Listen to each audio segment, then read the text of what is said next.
네, 오늘 골로새서 1장 1절부터 6절까지 말씀을 가지고 은혜의 열매를 맺고 누리며 나누는 공동체라는 제목으로 함께 은혜를 나누려고 합니다. 하나님께서 필요한 시간 준비를 하게 하시고 때가 되었을 때에 은혜의 열매 교회, 오늘처럼 개척 예배를 하나님께서 드리게 하셨습니다. 여러분들 신앙생활 하시다 보면 하나님께서 하셨다 이렇게 말씀 많이들 하시는데 정말입니다. 저와 아내가 가장 많이 고백했던 표현은 준비하는 과정 가운데 정말 하나님께서 이거를 기다리셨다는 듯이 이끌어 가시는구나. 저희는 그저 손과 발이 되고 심부름꾼이 돼서 그 일을 할 뿐이다. 이런 고백을 하지 않을 수 없었습니다. 진심 어린 고백입니다. 하나님께서 하셨고 또 지금도 하나님께서 하고 계시고 앞으로도 하실 것입니다. 모든 영광을 하나님께 올려드리고 우리 박수로 하나님께 영광을 올려드리겠습니다. 그리고 또 하나님께서 여러분들을 또 섭리하셔서 이 자리에 또 함께하게 하시고 같이 첫 예배를 역사적이죠. 오늘 그 주보를 준비해서 이 모양 저 모양으로 생각해서 만들어서 드렸는데 첫 예배 주보니까 잘 간직하고 계셨다가 다음에 한동안 후에 저 만나면 제가 밥이라도 사겠습니다. 이 주보 잘 기념적으로 갖고 계시고 우리가 평생 살면서 개척하는 예배에 첫 예배에 얼마나 참석할 수 있겠어요. 그리고 특별히 오늘은 주일에 개척 예배를 그냥 정상적인 예배로 준비를 했기 때문에 일반적으로 다른 요일에 준비한다면 개척 첫 예배에 이렇게 참석할 수 있는 기회가 있겠지만 정말 어려운 걸음들을 다 하신 것으로 마음에 감동이 있습니다. 그래서 여기까지 찾아오시고 또 처음 교회에 오신 분도 계신 걸로 제가 알고 있어요. 그래서 어떤 모양이든지 하나님께서 이렇게 함께하게 하셔서 너무 감사하고 또 영상으로밖에 인사를 드릴 수밖에 없는데 여러 모양으로 오늘 함께 이 자리에 하고 싶었지만 마음으로 또 멀리서 기도할 수밖에 없고 또 그렇게 잘 예배가 시작이 되기를 진심 어린 마음으로 그렇게 생각해 주시는 여러 동역자들도 계십니다. 그분들도 같은 마음으로 함께 해주셔서 너무 감사드리고 하나님께서 모든 것들을 다 합력하게 하셔서 다 아우르셔서 이렇게 작지만 아마 여러분들이 지금까지 신앙생활 하시면서 가장 작은 교회 와보셨을 텐데 공식적으로 놓은 의자는 24개였습니다.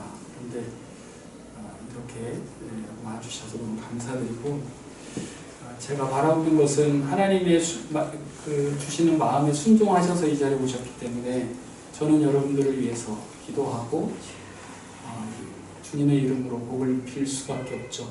그런 귀한 복들, 귀한 하나님의 은혜가 여러분 개인에게 그리고 가정에 자녀 손들에게 영원히 함께하기를 주님의 이름으로 축원합니다. 아멘. 이 첫 예배라는 타이틀이 사실 무게감이 있긴 있어요.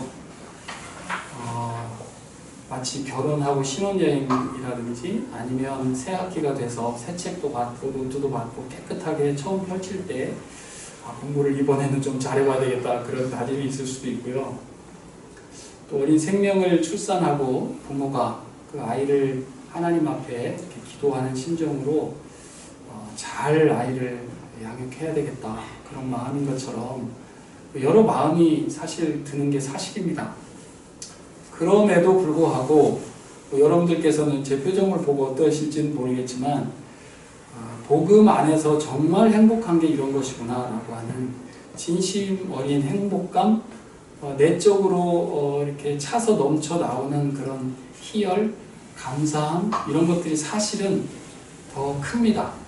저는 오늘 이유는 잘 모르겠어요. 하나님께서 늘 하루하루 인도하시기 때문에 오늘 이후에 일주일 후에 1년 후에 어떻게 될 거냐 이거 저한테 묻지 마십시오. 저는 모릅니다. 하나님께서 인도해 가시는 거기 때문에 저는 하루하루 제가 할 수 있는 것, 교회가 할 수 있는 것 충실하게 그렇게 생각을 갖고 있을 뿐입니다. 그런 것이 이 시편 131편이 다윗이 쓴 시편이거든요.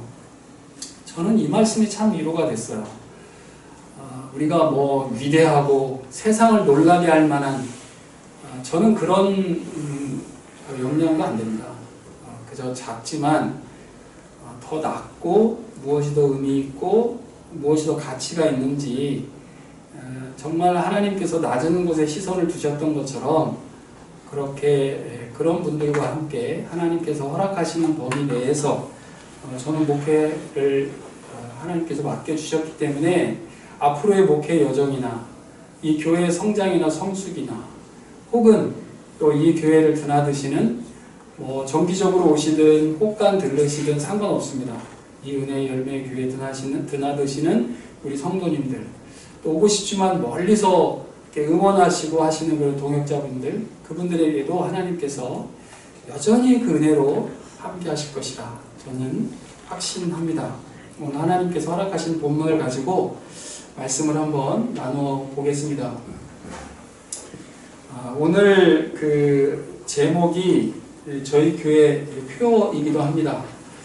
그리고 앞서 읽었던 또 여러분들 가지고 계시는 그 주보 1면에 보면 골로새서 1장 6절 말씀이 쓰여 있는데 그 말씀이 교회 설립에 대한 주제 선포로 하나님께서 또 저에게 주셨습니다. 하나님께서 우리에게 주신 정말 기가 막히게 좋은 은혜의 열매가 뭘까 이 부분을 오늘 한번 말씀을 나눠보려고 하고요. 아마 이 말씀을 이제 한 두세 번 정도 더 나눌 수 있지 않을까. 무엇이 정말 우리 은혜의 기반이 되는 것인가 이 말씀을 한번 나눠보려고 합니다. 우리가 본문에서 앞서 읽었던 것처럼 1장 2절 뒷부분에 보면 우리 아버지 하나님으로부터 무엇과 무엇이요? 은혜와 평강이 너희에게 있을지어다. 아멘이시죠? 아멘. 네, 아멘입니다. 각자의 그 영혼 가운데 하나님께서 허락하시는 은혜와 평강이 충만하고 차 넘치시기를 주님의 이름으로 축원합니다. 아멘. 이 신앙인들 특히 이제 기독교이든 가톨릭이든 그 범위 내에서 은혜라는 단어를 많이 쓰죠. 우리는 또 부모님의 은혜, 스승의 은혜 하면서 이 은혜가 정말 어떤 조건 없이 따짐 없이 계산 없이 한량 없이 부어주시는 그 희생과 그 사랑 이것이 다 포괄하는 그런 단어로 우리가 알고 있는데 이 기독교 성경에서 말하는 은혜는 무엇일까? 이 부분이 우리에게 견고하게 잡혀 있다면 바울이 지금 어떤 상태냐면요.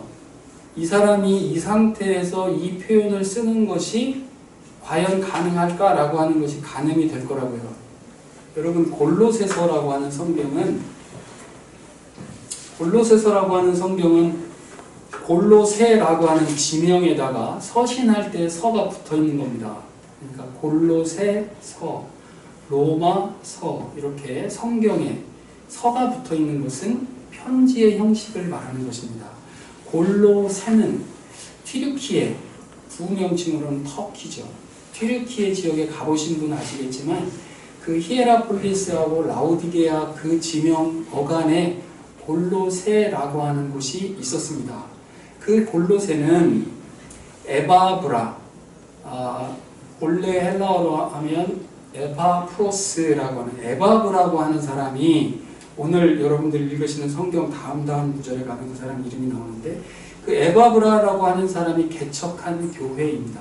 그 개척한 교회에 바울이라고 하는 사람이 서신을 써서 이게 성경이 됐는데 바울이 지금 어떤 상태냐면 감옥에 있는 상태입니다. 여러분 1세기 때 감옥의 환경이 은혜와 평강을 논할 수 있는 장소였겠습니까? 아주 비인격적이고 아주 참혹했던 거의 짐승처럼 다루던 그런 감옥 환경도 우리가 전에 내려오는 자료를 보면 알 수가 있습니다. 모든 감옥이 다 그런 건 아니었지만 바울은 아무래도 감옥 가운데에서 지금 이 성경을 써서 보내주고 있는 것이죠. 인간적으로 보면 이게 참 그럴 수 없을 것이다 라고 하는 생각을 우리가 할 수가 있는데 뭔가 좀 차원이 다른 은혜와 평안을 이 사람이 지금 얘기하고 있는 거거든요. 그렇다면 이 은혜라고 하는 것이 무엇이길래 바울은 그 감옥 가운데서도 이 작은 교회, 골로새에 있는 이 작은 교회에 이러한 말씀을 전했을까? 우리는 일반적으로 어떻게 생각해요? 삶이 좀 윤택하고 하던 일이 잘 되고 뭔가 좀 술술 풀리고 통장에 좀 돈도 좀 쌓이고 자녀들이 좀 잘도 되고 이랬을 때 참 하나님의 은혜다. 하나님께서 우리에게 은혜를 베풀어 주셨다. 이렇게 표현해요. 그러나 그렇게 잘 되면 은혜라는 표현에 대해서 그것을 개념적으로 정의를 잡게 되면 바울은 그런 말을 쓸 수 있는 사람도 아니고 이것은 아마 거짓일 것입니다. 근데 무엇이길래 바울은 지금 자기가 처한 그 상황을 은혜다라고 이야기할 수 있을까? 이사야서 43장 1절에 보면 이런 말씀이 있습니다. 너는 두려워하지 말라. 내가 너를 구속하였고, 같이 한번 읽어볼까요? 내가 너를 지명하여 불렀나니 너는 내 것이라. 지명해서, 복음은요, 하나님의 자녀로 삼는 것은 그냥 막 랜덤하게 just one of them으로 그냥 아무나 막 이렇게 데려다가 복음을 선물하는 게 절대 아니거든요. 하나님께서 하나씩 하나씩 대지하셔서 지명해서 부르시는데 때가 되었을 때 여러 상황과 환경 가운데 하나님께서 우리의 심령을 터치하시고 우리를 부르신단 말이에요. 그래서 이 신앙, 우리에게 믿음이 닿는 것은 억지가 아니에요. 이것은 억지로 한다고 되는 것도 아니고 지금 저희 손주가 지금 오늘 이 교회에 왔는데 저 아이 이름을 엄청 많이 불렀어요. 이름도 제가 지었습니다. 태어났을 때부터 얘가 듣든지 아니 듣든지 계속 강연아 엄청 불렀어요. 얘는 뭔 소리야 이러면서 뭐 신경도 안 썼죠. 근데 최근 얼마 전부터 멀리서 이렇게 있어도 이렇게 제가 좀 사랑스럽게 강연아 이렇게 부르면 고개를 돌려본단 말이에요. 때가 돼야 되는 거거든요. 이게 그냥 억지로 야 너는 왜 할아버지가 부르는데 왜 못 알아들어? 이렇게 아무리 얘기한들 안 되는 거예요. 복음의 부르심이 똑같습니다. 복음의 부르심이 우리에게 들릴 때 하나님께서는 그 깨닫게 하시고 그 영혼 안에 터치감을 주셔서 기꺼이 아주 자연스럽게 아주 자연스럽게 편안하게 기꺼이라는 말은 기쁨도 들어있어요. 그 안에 그냥 즐거운 마음으로 그렇게 응해 가는 것이 이 복음에 대한 부름에 대한 응답인 거거든요. 그렇게 하나님께서는 우리를 지명하셔서 불렀고요. 소유권이 누구에게 있습니까? 너는 자기 거래요. 하나님 거래요. 하나님 거래요. 네. 과부의 아들을 현장에서 살리셔서 예수님께서 그 청년을 살린 그 어머니에게는 유일한 아들이었고 아들이 죽었을 때는 모든 삶의 소망이 끝났을 때 예수님께서 그 아들을 살려서 내가 너에게 준다라고 표현해요. 엄마 자식이라고 생각할 수 있는데 하나님 거라는 거죠. 우리는 하나님 거예요. 죄송한 말씀이지만 자기 자식, 자기 손이라고 해서 자기의 소유권이 있고 자기가 마음대로 할 수 있다고 생각하십니까? 천만의 말씀입니다. 하나님께서 다 지명해서 부르셨고 하나님께서 그 앞길을 인도해 가시는 거거든요. 섭리 가운데 우리를 인도해 주실 줄로 믿습니다. 아멘. 그래서요 우리를 은혜의 영역으로 옮겨 놓으셨대요. 지금 이 부분은 로마에 있는 사람들에게 쓴 서신 로마서거든요. 로마서 5장 2절에 보니까 이런 말씀이 있어요. 은혜의 영역. 이걸 좀 쉽게 표현하면요. 여러분 이슬이 내리는 곳이 있고 내리지 않는 곳이 있습니다. 사막이 왜 생겼게요?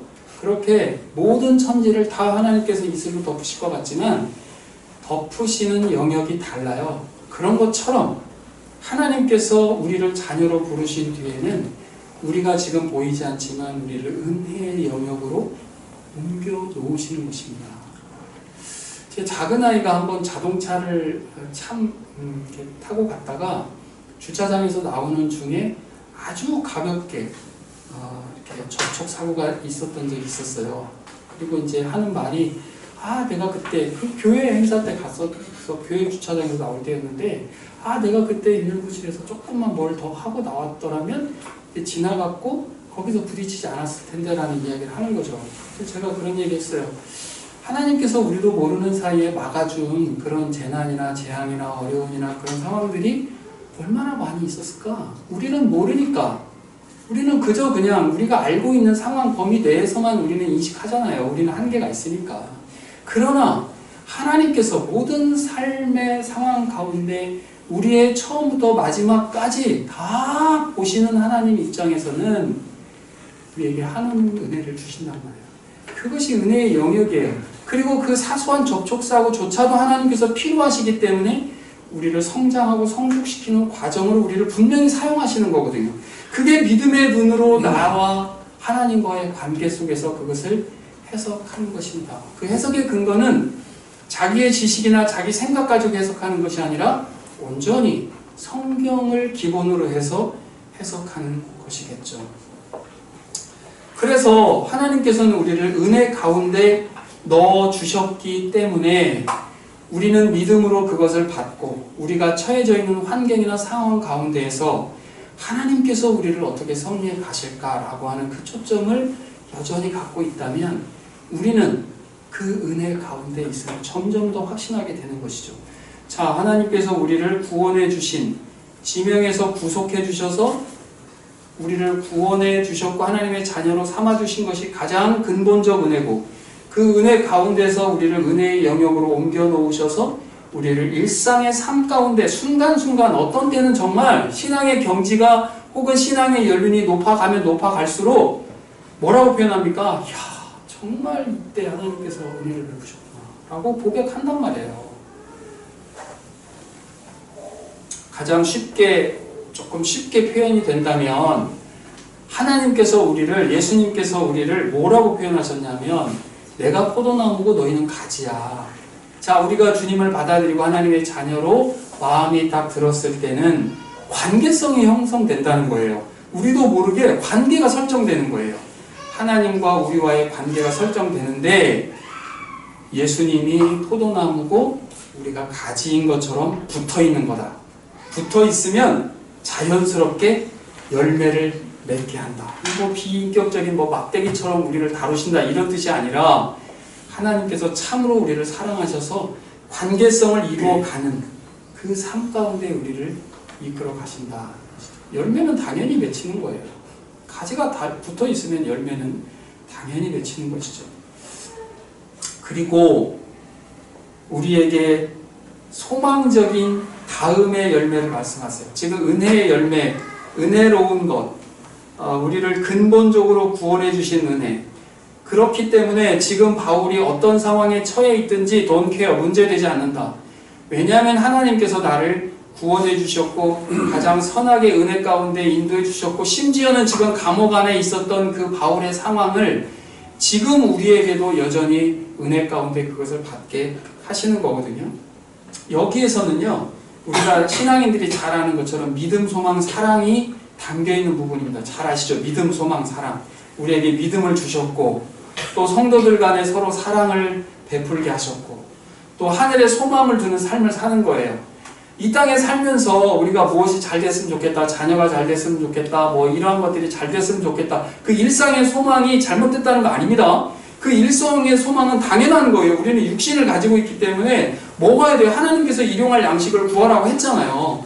하나님께서 너무 잘 아세요. 잘 아시기 때문에 일상의 소망을 두는 거 당연합니다. 어떠한 것을 바라고 그것을 위해서 하나님께 기도할 수 있어요. 기도해야죠. 그러나 근본적인 것, 가장 인생의 마지막 하늘에 소망을 두고 산 사람의 모습, 그것은 어떤 지혜로운 자보다도 비교할 수 없는 거예요.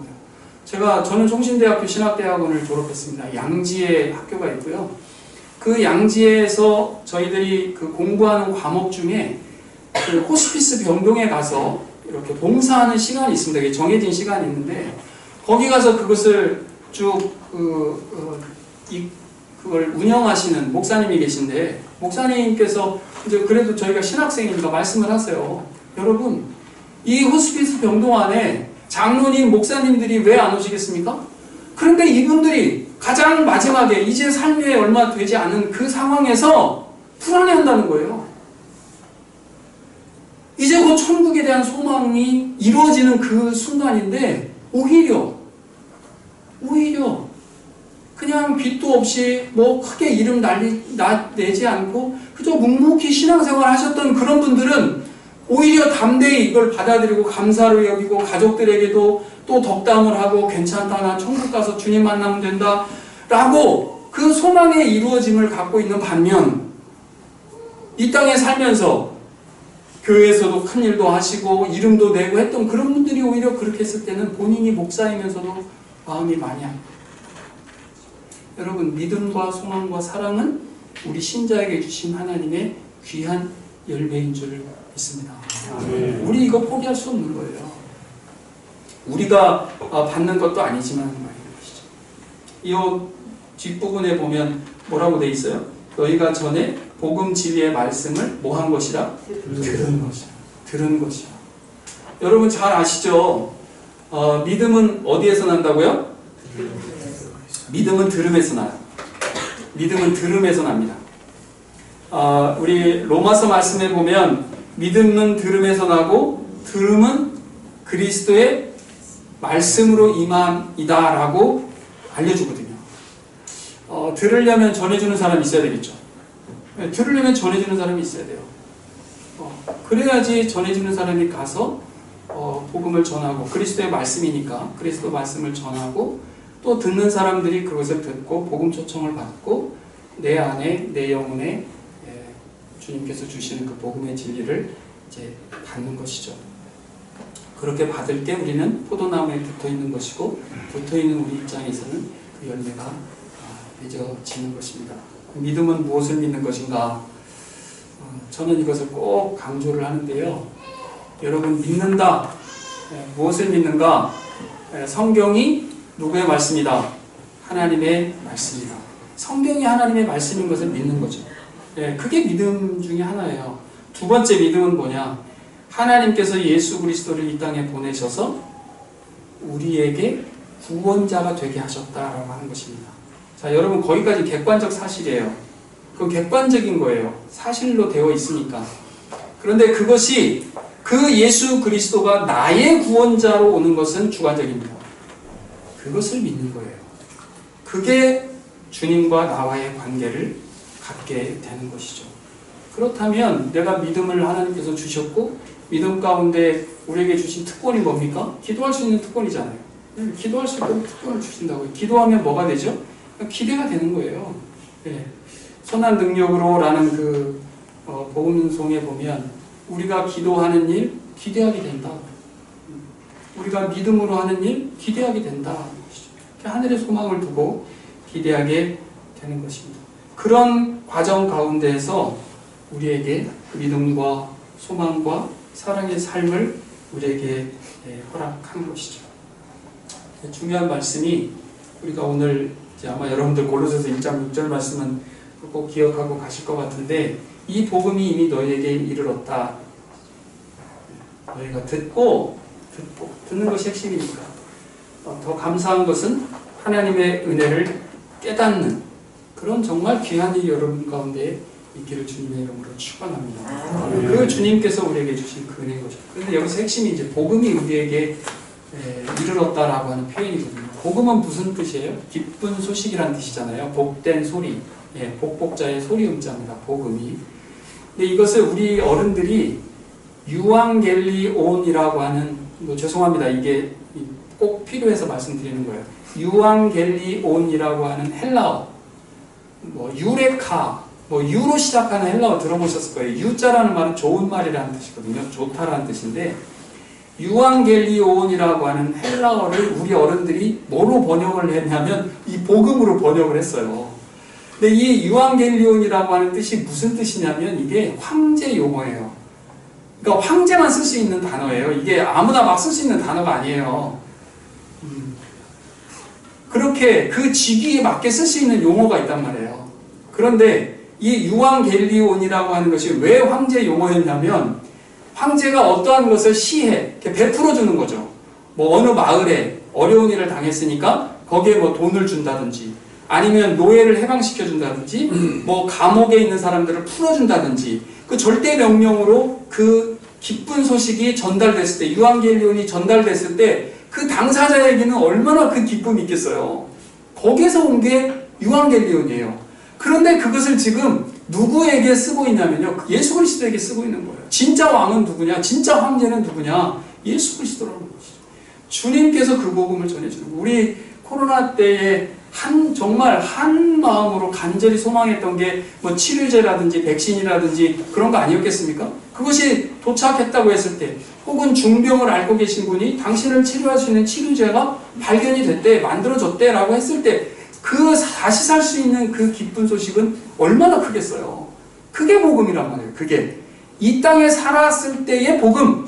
그런데 그 복음이 거기서 멈추는 것이 아니라 예수 그리스도께서 이 땅에 오심으로 우리에게 진정한 복음이 도달해졌다. 신약 성경은 마태복음부터 시작합니다. 마태, 마가, 누가, 요한, 복음이 다 붙어 있어요. 마태복음, 누가복음, 마가복음, 누가복음, 요한복음. 그 복음이라고 하는 그 네 개의 책은 예수님에 대한 이야기입니다.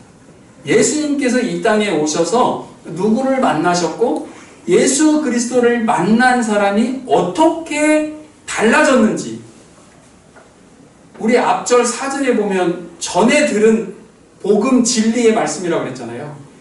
그러니까 누구든지 복음은 듣게 되어 있어요. 하나님께서 선택한 자는 반드시 듣습니다. 그 들었을 때 그 복음이 들렸을 때와 들린 이후의 삶이 시간이 얼마나 걸리든 그건 상관없습니다. 바로도 될 수 있고 점차 열매가 하루아침에 열립니까? 아니잖아요. 흙 속에 씨앗이 심겨 있지만 그 씨앗이 살아있다면 지금 보이지 않는 그 씨앗은 자라게 되어 있어요. 그런 것처럼 복음이 다다랐을 때 그 복음을 만난 사람들에게는 전혀 그동안 이 땅이 전부인 것처럼 살았던 그 삶의 가치관이 완전히 달라지는 거죠. 왜죠? 하늘이 있다라고 하는 것을 깨달았습니다. 하늘이 없는 상태에서 사는 삶은 대부분 유물론적이에요. 이 땅에 살다가 그냥 죽으면 끝나는 거죠. 그러나 하늘이 있는걸요. 하나님이 계시는걸요. 그거 어떻게 하는 거예요?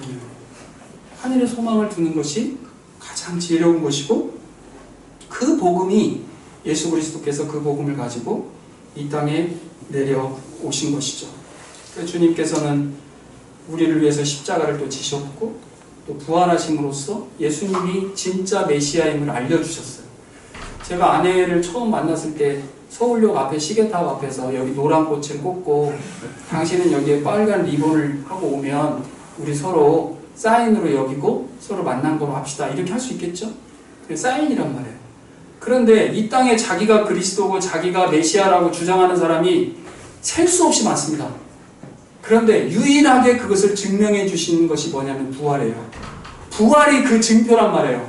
예수님께서 만약에 돌아가시고 사흘 만에 부활하지 않으셨다면 예수님도 말짱 꽝입니다. 그냥 미친 사람이 불과한 거예요. 내가 구세주다, 내가 메시아야 라고 온 사람이 불과해요. 그런데 성경에서는 살아나야 진짜 메시아다, 부활해야 된다 라고 알려주셨고 그 증표를 주님께서 이루신 거거든요. 그래서 십자가와 부활은 뗄래야 뗄 수도 없고 그 부활이 없는 신앙은 어찌 보면 기복적인 신앙으로 머물러 갈 수밖에 없는 거예요. 인간적인 교훈은 얻을 수 있죠. 희생했으니까, 헌신했으니까, 겸손했으니까. 그러나 부활해야 진짜 복음인 거죠. 그 예수님께서 이 땅에 오셔서 우리에게 그 일을 해 주신 것입니다. 한 사람만 예를 들면,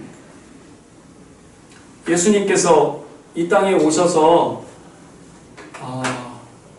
초기에 어떤 일을 하셨어요. 그런데 우리도 국회의원이 있죠. 이스라엘도 똑같아요. 산헤드린 공의회라고 하는 게 있어요. 70명의 의원과 대제사장이 위원장인데 71명이죠. 그 산헤드린 공의회 회원 중에 한 명이 니고데모라는 사람이, 그 사람이 밤에 예수님을 찾아옵니다. 자기가 아무리 봐도 그 사람 종교 지도자예요. 종교 지도자가 아니면 그 산헤드린 공의회 회원이 될 수 없어요. 골수 종교 지도자라고요. 모든 사람들이 존경하는 사람이 이스라엘 전체 중에 70명밖에 없어요. 그 중에 니고데모라고 하는 사람이 자기가 아무리 생각해도 저 사람 나사렛 갈릴리라고 하는 시골 촌동네 사람이 감히 예루살렘에 와서 성전을 뒤집어 엎고 그곳에서 하나님의 집이라고 이야기하고 있는 저 사람이 하는 일을 가만히 살펴보니까 하늘에서 능력을 주지 않으면 도저히 이룰 수 없는 일이라고 하는 것을 이 사람이 믿었어요. 깨달았어요. 이건 진짜 거짓말할 수 없다. 저 사람은 반드시 하늘과 연결되어 있고 하늘이 능력을 주지 않으면 저 일을 못해 라고 생각하고, 낮에는 보는 사람들이 많으니까 밤에 조용히 예수님을 찾아갑니다. 물어요. 당신이 도대체 누구냐? 무슨 일을 하는 것이냐? 도대체 이 삶의 이 신앙의 진리가 도대체 뭐냐? 거듭난다는 게 뭐냐? 주님이 그때 이 종교 지도자의 그 프레임을 완전히 그냥 깨버립니다. 복음이다, 복음. 복음을 믿는 것이다. 예수 그리스도의 복음을 믿는 것, 그것이 하나님 나라에 갈 수 있는 것이다. 너희들이 지금 주장하는 그 종교적 행위, 크게 중요한 게 아니야 라고 말씀하시면서 우리에게 주셨던 말씀이 요한복음 3장 16절인 거예요. 이 말씀은 니고데모와 연결이 되는 말씀인 것이죠. 같이 읽어볼까요? 하나님이 세상을 이처럼 사랑하사 독생자를 주셨으니 이는 그를 믿는 자마다 멸망하지 않고 영생을 얻게 하려 하심이라. 아멘. 아멘이시죠? 아멘이에요. 우리 하나님이 살아계시면 저에게 사랑을 보여주십시오라고 얘기해요. 그러나 하나님은 누구를 통해서 사랑을 보여주셨어요? 예수 그리스도를 통해서 보여주셨어요. 우리는 하나님을 직접 상대할 필요가 없이, 직접 상대하지 않고 예수 그리스도를 통해서 하나님이 어떠한 분인지를 우리는 아는 거예요. 하나님이 세상을 이처럼 사랑하사 독생자를 우리에게 주셨으니까. 니고데모가 예수님과 만남을 딱 갖고 나서 이 사람이 마음 안에 완전히 이 마음이 요동쳐 버렸어요. 내가 그동안 정말 모든 사람들에게 존경을 받고 사내들의 공의회까지 들어오기까지 이 사람이 해왔던 얼마나 종교적 수고가 있었겠습니까? 그런데 이 사람 안에 복음이 딱 닿은 거죠. 나중에 중간에 요한복음 7장 정도 가면요, 그 안에서 사내들인 공의회에 대해서 엄청난 디베이트가 일어나요. 예수, 시골들이 예수를 죽여야 된다, 신성 모독이다 라고 하는 사람들이 이제 대세를 이룰 때 니고데모가 거기서 반론을 제기합니다. 어떻게 그렇게 판단하느냐? 진짜 하나님께서 그렇게 하셨으면 어떡할래? 라고 하는 거죠. 욕 엄청 먹고 묵살돼요. 이 사람이 고스란히 자기 신앙을 가지고 있다가 언제 결정적인 순간에 자기의 모든 것을 다 거는지 아십니까? 예수님께서 돌아가신 뒤에. 부활하신 뒤도 아니에요. 그냥 무참하게 십자가에서 돌아가신 뒤에 장사를 지냈던 사람들은 제자들이 아닙니다. 제자들은 다 어디론가 흩어져 버렸어요. 그 예수님의 시신을 내리고 예수님을 장례 치렀던 사람은 아리마대 요셉이라는 사람과 부자라고 나와요. 아리마대 요셉, 공의회 회원이라고도 나와요. 그러니까 아마도 이 사람도 영향을 받았겠죠. 아리마대 요셉, 그리고 이 니고데모가 예수님을 장사 지냅니다. 예수님 만나고 이 사람은 완전히 변화된 것이죠. 2000년 전에 예수님께서 만났던 수천 명의 사람들, 하나님의 아들이라고 하는 그 메시아로서의 행했던 그 엄청난 표적들, 그 만났던 그것과 지금 내가 무슨 상관이 있단 말인가? 2000년이 지난 지금 이 순간에 성령 하나님께서 여러분 각 사람 마음을 터치하시고 여러분의 영혼 가운데 거하시면서 여러분들을 자녀로 삼아주시고, 앞서 말씀드렸던 것처럼 여러분을 은혜의 영역으로 옮겨 놓으시고 영적으로는 포도나무와 가지처럼 여러분들을 맺게 해주셔서 여러분들을 하나님의 자녀로, 그 주님의 자녀로 여러분이 인도해 가시는 것, 그것이 바로 하나님의 은혜입니다. 그 은혜를 갖고 있었던 바울이 자기가 감옥에 있든 수없이 많이 순교당했던 그 사람들이 사자들에게 살이 갈갈이 찢겨서 죽든 그거는 문제가 될 수 없다는 거예요. 이 은혜가 자기를 지배하기 때문에 은혜 가운데 하나님으로부터 어떤 모양으로 사용됨을 받는다 하더라도 자기는 그 일을 기꺼이 가겠노라 라고 얘기하는 거죠. 그 역사가 신앙의 역사고 기독교의 역사고요. 그 기록이 성경의 기록입니다. 히브리서 11장에 보면 그 믿음의 선진들의 그 모습들을 쭉 보십시오. 이사야 선지자 같은 경우에는 신앙을 끝까지 하나님을 강조하다가 톱으로 켜서 죽임을 당한 사람이에요. 톱으로 켜서. 그게 무슨 은혜야? 그러나 본인이 받은 그 은혜가 충분히 그것을 이겨낼 수도 있을 만큼의 그 은혜가 오늘 지배한 것이죠. 하나님께서 우리를 사랑하셨느냐고, 사랑했으면 어떻게 그럴 수 있냐고. 엄청나게 많은 사람들이 하나님을 손가락질하고 그렇게 했을 때 하나님께서 예수 그리스도를 통해서 우리에게 하셨던 말씀입니다. 네가 죄인 됐을 때, 네가 하나님하고 아무 상관없이 살았잖아. 네 하고 싶은 대로 했고, 네가 좋아하는 거 다 했고, 네 감정이 원하는 대로 다 했을 때 주님은 나를 위해서, 너를 위해서 돌아가신 거야. 우리가 아직 죄인 되었을 때에 우리가 뭐 좀 정신 차려가지고 정말 사람답게 신앙인은 고사하고 다른 사람들이 봤을 때 인격적이고 그나마 조금 인간답게 그렇게 할 때도 아니고, 우리가 하나님을 매도하고 욕하고 손가락질하고 하고 했을 때 그리스도께서 우리를 위하여 죽으신 것. 누가 우리를 사랑하셨는지 확증하지 않냐면 하나님께서 우리를 사랑하신 것을 확실하게 증명해 주시다. 그렇게 못 믿겠니? 내 아들이 죽어야 믿겠니? 라고 하는 확증이라는 게. 그래서 이 복음이, 예수 그리스도의 그 복음이 우리 각 사람에게 이르는 것이죠. 그래서 하나님의 은혜를, 하나님께서 우리를 그렇게 사랑하셨구나, 그렇게 우리를 은혜를 주셨구나 라고 하는 것을 깨달은 날 신앙생활의 시작입니다. 여러분, 교회 생활이 신앙생활 아닙니다. 교회는 오래전부터 다닐 수도 있어요. 그러나 진짜 신앙생활은 내가 기꺼이 예수 그리스도를 나의 구원자로 믿고 하나님과 나와의 관계성이 설정되어 있다라고 하는 것을 불가항력적으로 고백하는 그때가 신앙생활 시작.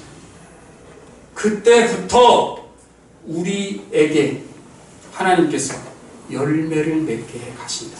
앞서 말씀드린 것처럼 지금 당장 보이지 않는다고 해서 열매가 없는 거 아닙니다. 하나님의 나라의 원리는 뭐냐면 이미, 그러나 아직이라는 그 신학적 용어가 있습니다. 뭐 신학적이라는 말 붙일 필요도 없어요. 그냥 이미, 그런데 아직 아닌, not yet, already but not yet. 아까 제가 말씀드렸던 것처럼 씨앗이 심긴 거 똑같아요. 이 씨앗이 어떤 것은 1년생은 빨리빨리 자라서 꽃도 피우고 뭔가를 보여주잖아요. 단년생은 어떻습니까? 얘가 살아있는 건지, 도대체 얘가 언제 크는 거야? 라고 기다리잖아요. 우리 자녀 키울 때 똑같지 않습니까? 그렇게 열매로 자라는 그 과정을 우리는 신앙생활 하면서 우리에게 닥쳐오는 질고나 애씀과 수고와 어려움과 고난과 때로는 도저히 하나님께서 왜 저에게 이렇게 하셨습니까? 라고 하는 그 안타까운 그 통곡의 마음조차도 하나님께서는 사용하신다. 나중에 고백하게 되어 있어요. 하나님의 은혜와 섭리는 우리가 지혜로워서 이것이 하나님의 은혜고 섭리였구나라고 바로바로 알아들으면 좋겠는데, 이게 너무 우리는 아둔하고 너무 어리석어서 지나고 나야 한단 말이에요. 지나고 나야. 돌이켜보니까 그걸 하나님께서 우리에게 은혜를 주셨고, 하나님께서 우리를 오래 기다리셨고, 요한계시록 3장 20절에 이런 말씀이 있어요. 우리를 계속 문 두드리시는 거죠. 우리가 마음문을 열 때까지. 저한테는 한 20년 이상 두드리신 것 같아요. 두드리셨다가 우리가 마음의 문을 열면 하나님께서 함께 하시고 우리와 더불어 먹고 살겠대요. 같이 살겠대요. 우리가 뭐라고, 우리같이 정말 부패한 영혼인데 주님께서 그런 은혜를 우리에게 허락하신 것입니다. 정리를 하겠습니다. 우리는 하나님의 은혜를 입은 자들입니다. 네, 하나님의 은혜를 입은 자들. 입지 않았으면 지금까지 올 수도 없어요. 사실. 그리고 우리가 지금은 여러 각자가 처해진 상황이 다 다르죠. 그러나 그 가운데서 하나님께서 여전히 선하게 섭리 가운데 우리를 인도해 가신다. 믿으시기 바랍니다. 우리 신자들이 주님 가운데 믿음과 사랑과 그 소망 가운데 우리의 열매를 이 삼각의 균형된 걸 가지고 살아내는 저희들이 되면 좋겠어요. 우리 신자 안에는 믿음, 소망, 사랑의 맛이 다 있어요. 여러분 몸이 자라는 거 아시죠? 한 가지 열매에 5가지 맛이 있잖아요. 우리 신자 안에 성령 열매도 있지만 이 믿음, 소망, 사랑의 마음이 있어요. 그래서 우리에게 주신 그 믿음 가지고 우리가 살아낼 때 이웃과, 기도하신 장로님 말씀하셨지만 이웃과 하나님을 사랑하는 그런 사랑의 마음을 우리에게 하나님께서 허락하시죠. 사랑이 제일 힘들더라고요. 저는 솔직히 말해서 하나님 허락하지 않으면 사랑 못하니까요. 그 사랑 가운데 우리가 앞서 말씀드렸던 것처럼 뭐 핑크빛, 희망 고문 이런 거 아닙니다. 무조건 다 잘 될 거야? 천만의 말씀이에요. 진짜 신앙은 그렇지 않습니다. 그리스도의 고난 우리가 참여해야 돼요. 그 고난 가운데 참여하고 희생하고 헌신하도록 성경은 가르쳐주지, 예수 믿으면 모든 일이 너한테는 다 꽃길이 될 거야. 그거 아니에요. 그거 맞지 않습니다. 우리가 감당할 십자가가 있어요. 날마다 자기 십자가 져야 되는 거예요. 그게 주님의 가르침이니까. 그래서 하나님께서 우리에게 빌립보서도 마찬가지예요. 빌립보라고 하는 곳에 바울이 써서 보낸 말씀이죠. 복종하여 두렵고 떨림으로 너희 구원을 이루라. 그런 저와 여러분이 다 되시기를 주님의 이름으로 축원합니다. 아멘. 아버지